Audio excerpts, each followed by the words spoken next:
দেখানো হচ্ছে একদল মানুষ যাদের আঙ্গুলগুলো লম্বা লম্বা তামার, গাল এভাবে হ্যাচড়াচ্ছে, নিজের গাল নিজে হাসড়াচ্ছে এবং নিজের দেহ থেকে গোশত তুলে ফেলছে, ভক্ষণ করছে। নবীজি জিজ্ঞাসা করলেন সাল্লাল্লাহু আলাইহি ওয়াসাল্লাম, এরা কারা? কি কারণে এদের শাস্তি হচ্ছে? তাকে বলা হলো, এরা আপনার উম্মতের সেই সব ব্যক্তি যারা সবসময় গীবত আর সমালোচনায় ব্যস্ত থাকে। এবার নবীজি দেখছেন এক শ্রেণীর মানুষ, পেট এইরকম ফোলা, অট্টালিকার মতো পেট ফোলা, আর ভিতরে সাপ কিলবিল করছে এবং এদেরকে রক্তের নদীতে ফেলে মাথাটা ফাটিয়ে দেওয়া হচ্ছে। নবী জিজ্ঞাসা করলেন সাল্লাল্লাহু আলাইহি ওয়াসাল্লাম, এরা কারা? এরা আপনার উম্মতের এই সব ব্যক্তি যারা ছিল সুদখোর, রিবাখোর। মানে এই উম্মতের অন্যতম বড় সমস্যা হবে রিবা, যেটা আমি বলেছি, প্রতিটা সেক্টরে রিবা।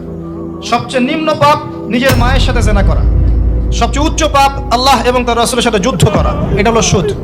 এবং এর বাস্তবতা হচ্ছে এই, ধনী দিন দিন ধনী হবে, গরিব দিন দিন গরিব হবে, এটা বাস্তবতা। রক্ত চুষে খাওয়া হয়, এই কারণে রক্তের নদীতে ফেলা হয়েছে। এবং সাপ খেয়েছে তারা, সাপ খেয়ে পেট ফুলিয়ে ফেলেছে। আর একটা হাদিস আগেই বলেছি, যে দেয়, যে নেয়, যে সাক্ষী থাকে, যে লিখে রাখে, সবাইকে সমানভাবে লানত করেছেন নবী সাল্লাল্লাহু আলাইহি ওয়াসাল্লাম। নবীর লানত নিয়ে হাউজে কাউসারের পানি কোশ্চিন কালো পাবেন না, কবরের উত্তর দিতে পারবেন না।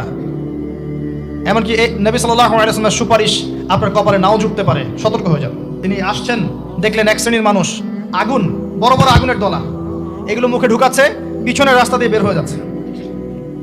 নাউযুবিল্লাহ পড়ি আমরা। জিজ্ঞেস করা হচ্ছে, কারা এরা? মর্মান্তিক শাস্তি হচ্ছে। নবী সাল্লাল্লাহু আলাইহি ওয়াসাল্লামকে বলা হলো, এরা আপনার উম্মতের সেই সব ব্যক্তি, listen to me very carefully, এরা আপনার উম্মতের সেই সব ব্যক্তি যারা ইতিমদের মাল আত্মসাৎ করে খেত। ইতিমের মাল আত্মসাৎ করলে যদি এই শাস্তি হয়, জনগণের মাল আত্মসাৎ করলে কি হতে পারে চিন্তা করে দেখেন। এটা মানুষের হক, আল্লাহর কাছে ক্ষমা পাওয়া যাবে না, মানুষকে দিতে হবে। আরও এগিয়ে আসলেন, তিনি দেখছেন, এবার বলতে গিয়ে আমার বুক কাঁপছে, দেখলেন এক শ্রেণীর মানুষ জিহ্বাগুলোকে টানা হচ্ছে, আগুনের কেচি দিয়ে কেটে দেওয়া হচ্ছে, আবার জিহ্বা জোড়া লাগছে, আবার কেটে দেওয়া হচ্ছে, চলতে আছে অনবরত, কন্টিনিউয়াসলি। আল্লাহর কাছে কায়মনো বাক্যে দোয়া করি, এই সময় দোয়া কবুল হয়। আল্লাহ পাক যেন দোয়া আমাদের কবুল করেন, আল্লাহ পাক যেন আমাকে এবং আপনাদেরকে এদের অন্তর্ভুক্ত না করেন। জিজ্ঞেস করা হলো, এরা কারা? নবী সাল্লাল্লাহু আলাইহি ওয়াসাল্লামকে বলা হচ্ছে, এরা আপনার উম্মতের সেই সব ব্যক্তি যারা ছিল বক্তা, ওয়াইজ, যারা অনেক বক্তব্য করতো, নিজে আমল করতো না। আর এই মহামারী আমাদের মধ্যে ছড়িয়ে পড়েছে, কোনো সন্দেহ নাই। যদি না পড়তো তাহলে আমাদের কথায় মানুষের জীবন পরিবর্তিত হতো। খুব কম দেখা যায় যে আমাদের কথাগুলো আপনাদের কলবে তাসির হচ্ছে। তাসির তখন হবে যখন আমার মধ্যে আমলটা থাকবে। জানা অনুযায়ী আমল না থাকলে এই অবস্থা হবে। আল্লাহ পাক আমাদেরকে হেফাজত করুন, আল্লাহ পাক আমাকে এবং আপনাদের সবাইকে হেফাজত করুন, আমিন। আরও এগিয়ে আসলেন, দেখা গেল এক শ্রেণীর মানুষ, যুবকরা খুব ভালো করে শোনেন এবং বিবাহিতরাও শোনেন, সামনে রাখা আছে ভালো গোশত, বাম দিকে রাখা আছে পচা গোশত, গন্ধ বের হচ্ছে। তারা এই পচা গোশত তুলে তুলে খাচ্ছে, গোগ্রাসে খাচ্ছে, ভালো গোশতের দিকে ভ্রুক্ষেপও করছে না। অবাক হয়ে নবী সাল্লাল্লাহু আলাইহি ওয়াসাল্লাম জিজ্ঞাসা করছেন, এরা কারা?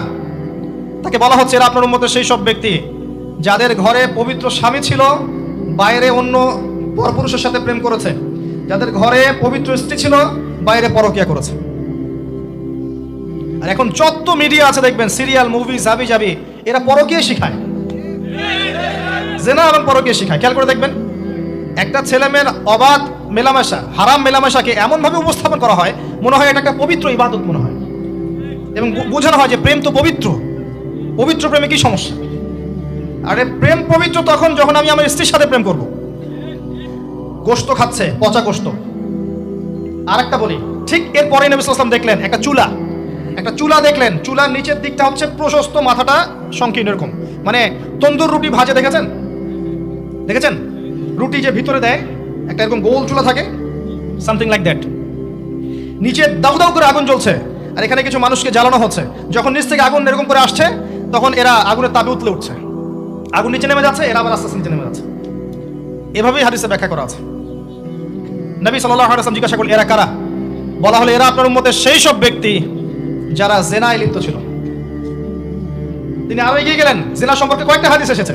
তিনি এগিয়ে গেলেন, দেখলেন একটা জায়গা যেখান থেকে দুর্গন্ধ বের হচ্ছে, পাবলিক টয়লেটের চেয়ে প্রকট দুর্গন্ধ, মনে হচ্ছে পাবলিক টয়লেট। নবী জিজ্ঞাসা করলেন সাল্লাল্লাহু আলাইহি ওয়াসাল্লাম, কোন জায়গা থেকে এরকম দুর্গন্ধ আসছে? তিনি বলেন, এটা হচ্ছে জেনাকার, এবং জেনাকারীদেরকে আযাব দেওয়া হচ্ছে, ওদের রক্ত মাংসের পুজের গন্ধ এগুলো।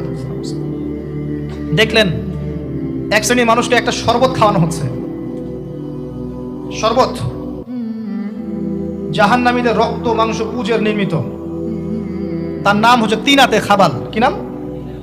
তিনাতে খাবাল। কাদেরকে খাওয়ানো হচ্ছে? যারা এই উম্মতের মাদক সেবন করতে, এদেরকে খাওয়ানো হচ্ছে। আমি আপনাকে একটু পিছনে নিয়ে যাই।